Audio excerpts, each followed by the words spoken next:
1 साल की डेटिंग के बाद आखिरकार आज उसकी शादी हो ही गई। अंजलि आज बहुत ज्यादा खुश थी। उसकी नई जिंदगी की शुरुआत थी आज। ऑर्गेनाइज की गई थी। शादी के कीमती से कीमती तोहफे उन्हें मिले थे। लेकिन माँ ने कुछ अलग ही तोहफा अंजलि को दिया था।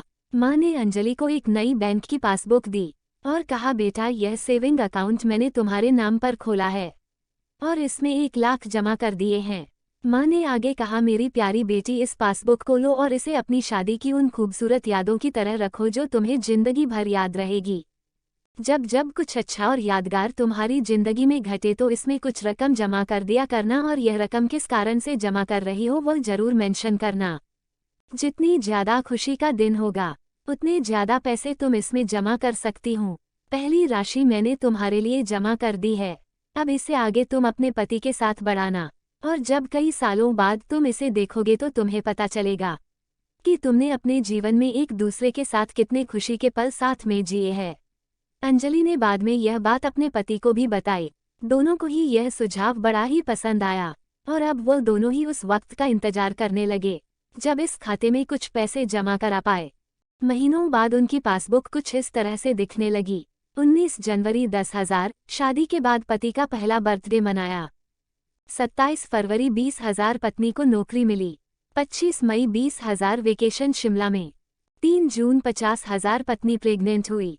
22 जुलाई 40,000 पति को प्रमोशन मिला और ये सिलसिला आगे बढ़ता रहा। पर जैसे जैसे समय बीतने लगा, साल बढ़ने लगे, दोनों में झगड़े होने लगे। छोटी छोटी बातों पर वे अक्सर एक दूसरे के साथ बहस करते। कभी कभी बिना बात के ही झगड़ा करने लगते। धीरे धीरे दोनों के बीच बातें बंद हो गई।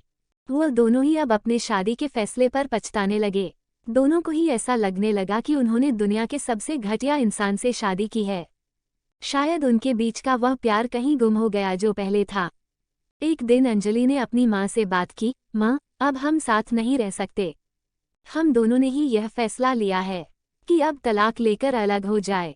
मुझे समझ में नहीं आ रहा है कि मैंने ऐसे इंसान के साथ शादी करने का फैसला कैसे लिया था। माँ ने कहा, बिल्कुल, इसमें कोई बड़ी बात नहीं है। तुम वही करो जो तुम्हारा दिल कहता है। अगर तुम दोनों ही साथ नहीं रहना चाहते तो अलग होने में ही भलाई है।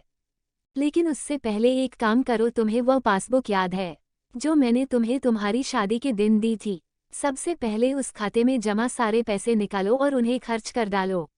तुम्हें ऐसी कमजोर शादी का कोई भी रिकॉर्ड नहीं रखना चाहिए। अंजलि अपने माँ की बात से सहमत थी, इसलिए वह वहाँ से सीधे बैंक चली गई और बैंक में लाइन में लग गई ताकि उसे अकाउंट को बंद करवा सकें। जब वह लाइन में खड़े होकर इंतजार कर रही थी, तब उसने एक नज़र उस पासबुक के अंदर लिखे रिकॉर्ड्स पर डाली। उसने पढ़ा और पति गई। वह सारी खुशियाँ, आनंद के पल जो उसने अपने पति साथ जिए थे, सब उसकी आंखों के सामने आ गए और उसकी आंखों में आंसू आ गए। वह तुरंत वहां से निकल अपने घर पहुंची। अंजलि ने घर पहुंचकर सबसे पहले वह पासबुक अपने पति के हाथों में रखी और बोली कि तलाक लेने से पहले इस खाते में जमा सारे पैसे खर्च कर दो और इस खाते को बंद कर दो। अगले दिन पति बैंक गया और खाता बंद कराने के लिए लाइन में लगा। जब वह लाइन में अपना नंबर आने का इंतजार कर रहा था, उसने एक नज़र उस पासबुक पर डाली। उसने पासबुक के अंदर लिखे रिकॉर्ड्स को पढ़ा और पढ़ते ही गया। भूतकाल में अपनी पत्नी के संग जिए वह खुशियों के पल, वह सुंदर यादें, वह प्यार के पल उसके नज़रों के सामने किसी मूवी की तरह चलने लगे। थोड़ी देर बाद वह भी बैंक से निकला और सीधे घर पहुंचा। घर पहुंचकर पासबुक उसने अंजलि के हाथ में रख दी। अंजलि ने जब उस पासबुक को खोलकर देखा, उसमें एक नई एंट्री 10 लाख की थी और उसके कारण के रूप में लिखा था, यह वह दिन है जब मुझे यह एहसास हुआ कि मैं तुमसे कितना प्यार करता हूँ और यह भी कि तुमने मेरी जिंदगी में कितनी खुशियाँ लाई है। वह दोनों एक दूसरे के गले लग गए, खूब रोए और उन्होंने उस पासबुक को संभालकर तिजोरी में रख दी। दोस्तों, जिंदगी में गिरना कोई बड़ी बात नहीं है। जब आप किसी भी कारण से गिरते हो तो आपको हमेशा कहाँ गिरे हो उससे ज़्यादा गिरने से पहले आप कहाँ थे वह याद रखना चाहिए। गलतियों को सुधार कर आगे बढ़ने का नाम ही तो जिंदगी है।